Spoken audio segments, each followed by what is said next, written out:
Je voudrais qu'on vienne dans la salle, appelle Naki, tout le monde, appelle Naki. Appelle Naki. Appelle du cri panafricain. Appelle Naki, comme on dit, pourquoi tu nous as convoqué ce matin ici, au salon Wilson. Il y a deux comme toi qui le Brigitte. Il y a aussi le professeur Gomez. Toi, petit, appelle, ça déplace Lumumba. Ça déplace toute l'Afrique entière. Appelle, faut parler, appelle, on t'écoute. Appelle, on t'écoute, appelle, on t'écoute. On t'écoute, appelle. Est-ce que vous êtes là? Est-ce que vous êtes là? Je voudrais vous saluer. Je voudrais vous saluer. Je voudrais saluer le beau monde que vous constituez cet après-midi. Je lis un livre dans lequel il est écrit: ne négligez jamais les faibles commencements. Et les grandes choses commencent toujours timidement. Rex. Alors, cet après-midi, nous avons dédié cette journée, la grande journée panafricaine de solidarité avec les peuples africains.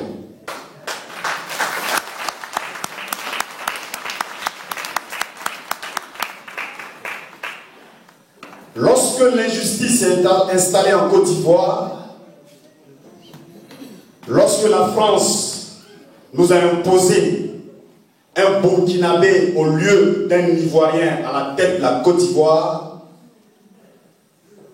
nous avons battu le pavé parisien avec le cri que, à la longue, nous avons appelé panafricain. Parce que nous nous sommes dit que ce combat que nous menons est le combat de toute l'Afrique. Le Congo est passé par là il y a beaucoup d'années. Et nous, aujourd'hui, nous rentrons dans ce système depuis 2002 de résistance et de libération de la Côte d'Ivoire.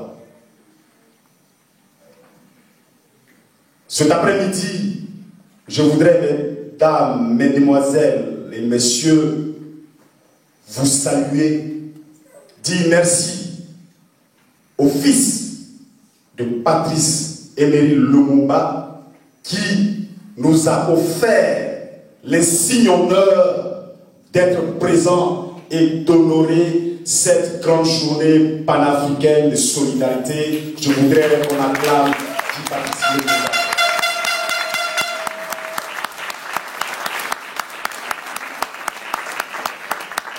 Le 17 janvier dernier, nous commémorions l'assassinat de ces dignes Africains qui combattaient pour la liberté, pour la libération, pour l'émancipation des peuples et pour la souveraineté du Congo. Aujourd'hui, nous avons le plaisir et l'honneur d'avoir celui qui continue le combat de son père. Je voudrais au passage remercier notre camarade, notre ami Rex Kazadi qui mène un combat formidable et je pense qu'il vient là de nous faire un coup magistral de résistance.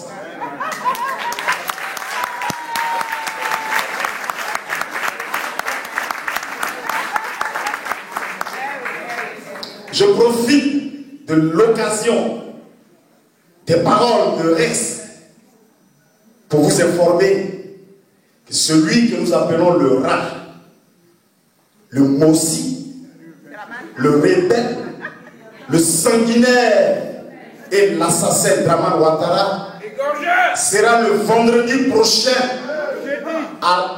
le 27, reçu à la mairie de Paris. Je pense que Rex, nous allons nous appeler tout à l'heure pour que vous nous donniez des instructions et des plans d'attaque pour que Draman Ouattara, pour une fois, nous puissions l'accueillir comme un digne putschiste et un digne rebelle.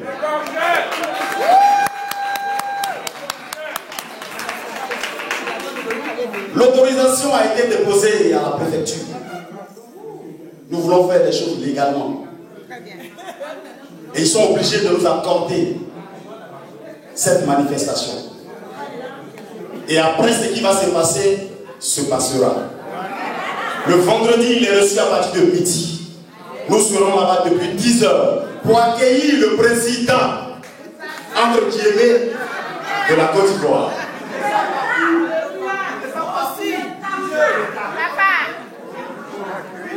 Nous vous enverrons des informations.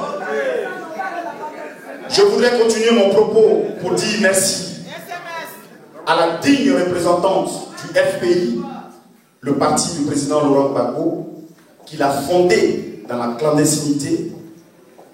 Et au bout de 30 années de lutte, les Ivoiriens qui ont compris son combat l'ont amené à la magistrature suprême en 2002. Et pour ne pas que, en 2000, excusez-moi, et pour ne pas que la France n'ait même mise sur la Côte d'Ivoire, le président Laurent Gbagbo a résisté. Depuis 2000, 2002, 2004, jusqu'au 11 avril 2011, le président Laurent Gbagbo a résisté. C'est pour cela que nous voulons cet après-midi vous demander de maintenir cette résistance. Je voudrais dire merci à la représentante du FPI, directrice de campagne du président Laurent Gbagbo. Je voudrais la saluer, Brigitte Guyot, je voudrais qu'on l'acclame très fort.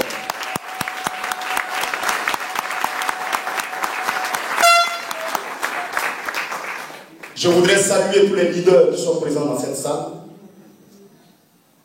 Lorsque nous avons commencé à manifester, il n'y avait pas d'organisation concrète. Il y avait plusieurs mouvements, parce que chaque Ivoirien se sentait indigné. Chaque Africain se sentait désabusé. Et beaucoup de mouvements se sont créés pour maintenir un calendrier normal de mouvement et pour ne pas que le même jour, il y ait plusieurs manifestations pour la même cause. Les Ivoiriens ont compris et se sont constitués une plateforme pour que désormais nos manifestations soient coordonnées, qu'il y ait un calendrier pour que tout le monde puisse profiter de cette résistance afin d'être au même niveau d'information. Je voudrais saluer les représentants de la plateforme, Roger Balou, Amédée et le doyen Honoré. Je voudrais qu'on les acclame. Il y a aussi dans cette plateforme quelqu'un qui a mené la résistance depuis 2000. Je voudrais qu'on salue celui qui est le représentant de l'UMAT, qui est un mouvement qui a été créé pendant la campagne. Et je pense qu'il va changer bientôt de nom parce que nous sommes en résistance. Je voudrais qu'on salue Guinan François.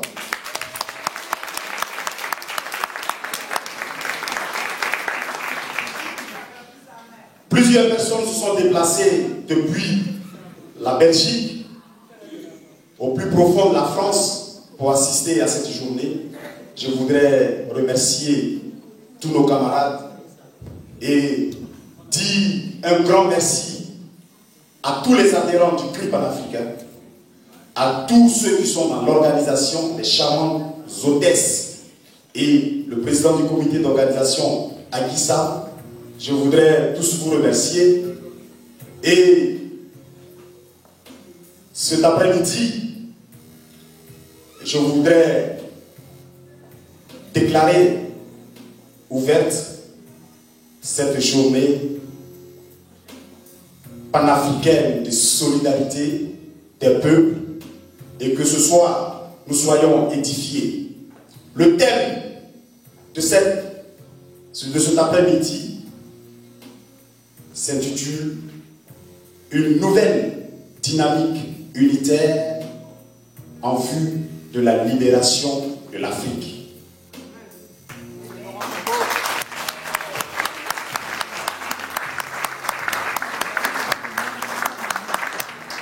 Nous le disons parce qu'il est important que le Togo, le Bénin, le Congo, le Cameroun, la Côte d'Ivoire, le Sénégal, tous les pays africains puissent être unis dans un même combat pour la libération de l'Afrique. Pour que lorsque le Congo appelle à la résistance, que cet appel soit entendu en Côte d'Ivoire. Pour que lorsque le Sénégal appelle au secours, l'appel soit entendu en Afrique du Sud. Et que toute l'Afrique se réveille. Aujourd'hui, l'Occident nous piétine parce qu'il y a des individus qui sont à la tête de chaque pays. Le peuple africain n'a pas encore dit son mot. Et donc, ils peuvent décider pour le peuple. Mais il arrivera un jour où tous les peuples africains seront unis et parleront le même langage de libération. Ce jour-là, l'impérialisme prendra fin en Afrique. Et le projet de néocolonialisme va être avorté. Et nous allons pouvoir, avec tous les peuples unis ensemble autour d'un idéal qui est la libération de l'Afrique, nous allons pouvoir proclamer haut et fort que l'Afrique est bel et bien le berceau de l'humanité.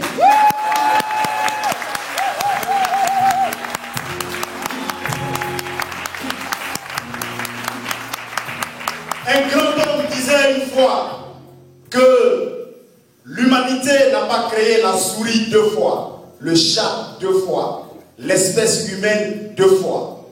Ces espèces se sont développées. Elles ont grandi, elles ont évolué.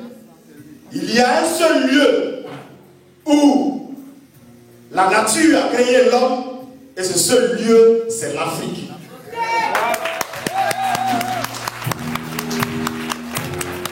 Le temps et l'heure de la révolution africaine, démocratique et pacifique a sonné.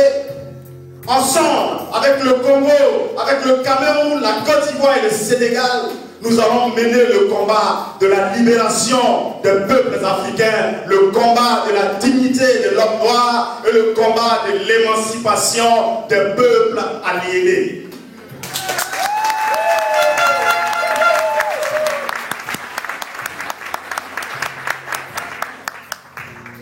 Il est temps que nous tissions des alliances. Le moment des alliances a sonné. Nous allons signer des alliances. Souvenez-vous, en mars 2011, à la place de la Bastille, lorsque nous vous avions fait signer le contrat à durée indéterminée de résistance, nous allons passer à un autre stade de ce combat, qui est la signature des alliances entre le peuple africain dans la diaspora.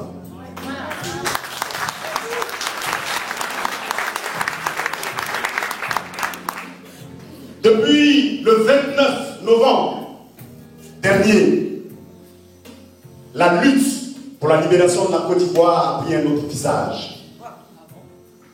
Depuis que le président Laurent Gbagbo a été déporté injustement, indignement, parce qu'il nous disait dans cette vidéo que je suis venu sans rien.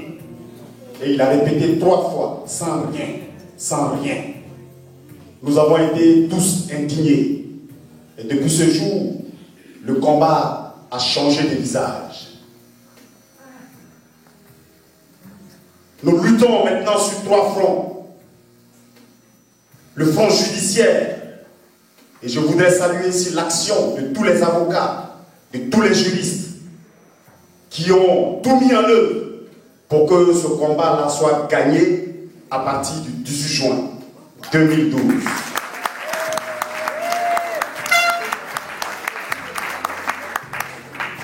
Le deuxième niveau de ce combat est politique. Le temps des alliances a sonné. Au niveau politique, nous devions peser sur l'électorat dans quelques mois en France.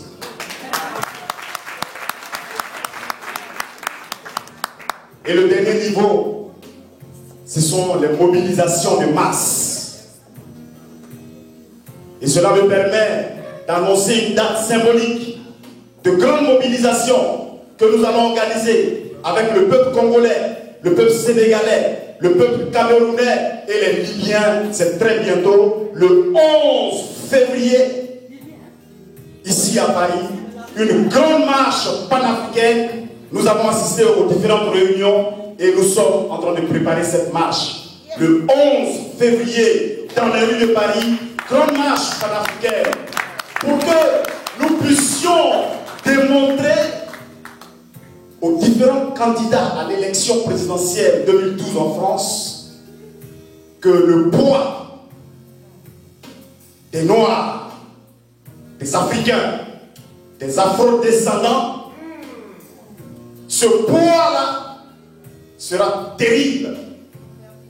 Dès le premier tour et au niveau du second tour de l'élection présidentielle, mais nous pensons que Nicolas Sarkozy tombera dès le premier tour.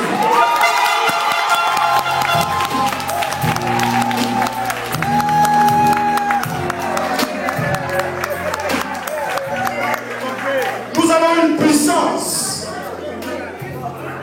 nous avons une capacité, et nous sommes en France sur plusieurs générations. Nos enfants et nos petits-enfants sont des Français. On nous disait tout à l'heure que nous pesons 10 millions. Mais rien que 200 000 voix peuvent faire basculer l'électorat. La destinée de la France passera par le vote des Africains et des Afro-descendants. Je ne voudrais pas être long. Je voudrais tout simplement remercier nos honorables invités. Je voudrais remercier la grande association, sinon le grand mouvement des Sematawi, dirigé par le professeur Jean-Charles Rofli Gomez. Je salue mes camarades, je salue mes amis. Nous menons le même combat. L'heure de l'Afrique a sonné. L'heure de l'Afrique a sonné. Et la victoire n'est plus loin. Le président Laurent Gbagbo sortira victorieux de ce combat. C'est pour cela que, s'il me permet, la plateforme, je voudrais simplement annoncer que très bientôt, le train de la liberté sera mis en place. Pour que le 16 juin, le 17 juin et le 18 juin, nous soyons nombreux. Nous soyons nombreux à La Haye pour assister à l'ouverture de ce procès historique. Nous allons assister à ce procès. Et nous pensons que ce train de la liberté inclura tous les dignes fils de l'Afrique. Nous mettons tout en œuvre pour que nous allions en train et que nous revenions en train. Et sur place le samedi et le dimanche, des grandes activités nous y attendent. Mais avant cela, souvenez-vous, vous qui êtes ivoiriens, que le 18 février 1992, il s'est passé beaucoup de choses en Côte d'Ivoire. Le président Laurent Gbagbo et ses camarades, les étudiants et tous ceux qui étaient pris de paix et de justice avaient été violentés par Dramane Ouattara et avaient été emprisonnés. Et depuis cette date, le 18 février est devenu une date symbolique. Nous ne pouvons pas laisser passer cette date sous silence, car elle fait partie de l'agenda politique du président Laurent Gbagbo. C'est pour cela que le FPI, dans toute l'Europe, organise le 18 février 2012 le départ à La Haye, qu'elle a appelé justement la marche de la liberté. Nous irons tous à La Haye à un taux minimal de 50 € aller-retour en car, et sur place il y aura une réception en salle et nous reviendrons le lendemain. Il y a aussi nos femmes qui, en face de cette forfaiture, ont instauré ce qu'on a appelé ici le Kodjo rouge. Le Kodjo rouge chez nous, Rex, c'est lorsque une femme est indignée ou alors on lui a manqué de respect, cette femme enlève un semblant de tissu. Parce que excusez-moi, ça n'existait pas encore, les femmes. Donc elle mettait un semblant de tissu. Et ce tissu-là, chez nous, s'appelle Kodjo. C'est un cache-sexe. Et quand ce tissu, une mère l'enlève, le retire et le frappe par terre, c'est une malédiction de génération en génération. C'est pour cela que vous allez voir que la France a perdu son 3e A.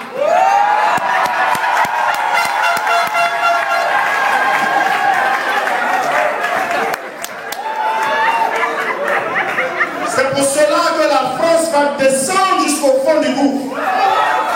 Parce que je me souviens du Kodjo rouge 1 et du Kodjo rouge 2. Ces femmes ont décidé, sur le plan européen, de nous emmener dans La Haye le samedi prochain, avec un coût dérisoire de 35 € aller-retour. J'invite les femmes congolaises à expérimenter le Kodjo. Mais le Kodjo est très dangereux lorsqu'il est rouge.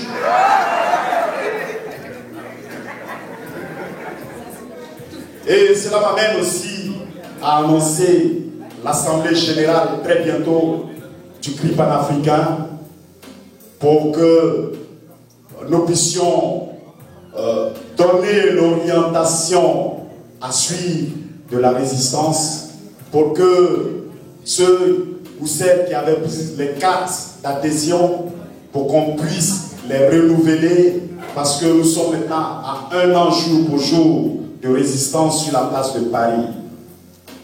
Cette assemblée générale se tiendra le 25 février prochain. Samedi 25 février. Nous vous enverrons les invitations pour que vous puissiez assister à cette assemblée générale. Chers camarades, chers amis, je voudrais vous dire merci d'être venus. Nous avons prévu à se désaltérer. Vous savez, je dis toujours ceci, le président Laurent Gbagbo nous disait que quand je tombe, ajamber mon corps et continuer le combat. Je pense que le président Gbagbo n'a pas dit, si je tombe, ajamber mon corps, aller chercher la mallette d'argent que j'ai mis de côté et continuer le combat. Est-ce qu'il a dit ça? Il n'y a pas de budget de résistance que le président Laurent Gbagbo nous aurait laissé. Souffrez que cet après-midi, ce que nous vous offrons, que vous puissiez contribuer pour vous désaltérer. D'accord. Nous avons prévu les DVD par rapport au film, il n'est pas terminé. Il y a des actions très dures dans ce DVD. Au lieu de 10 € pour la résistance, nous le faisons à 5 €. Pourquoi?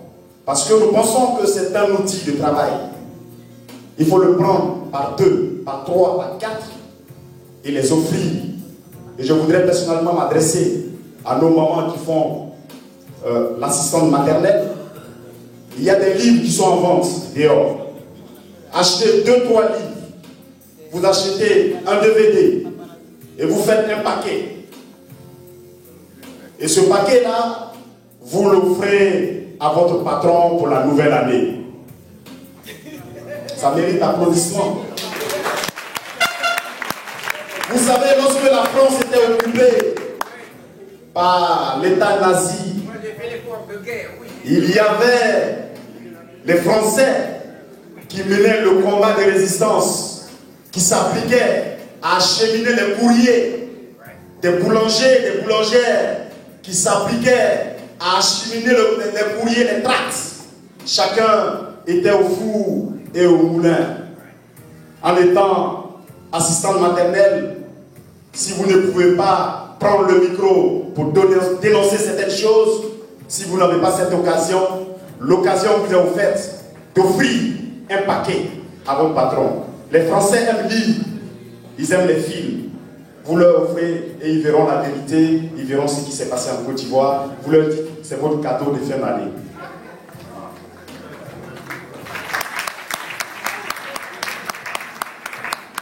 Je voudrais franchement vous remercier et tout à l'heure, nous donnerons la parole à notre invité spécial pour qu'il nous instruise. Il y a d'abord le professeur Gomez qui passera. Nous donnerons la parole aussi aux différents leaders qui sont présents. Je vous remercie et que Dieu vous bénisse.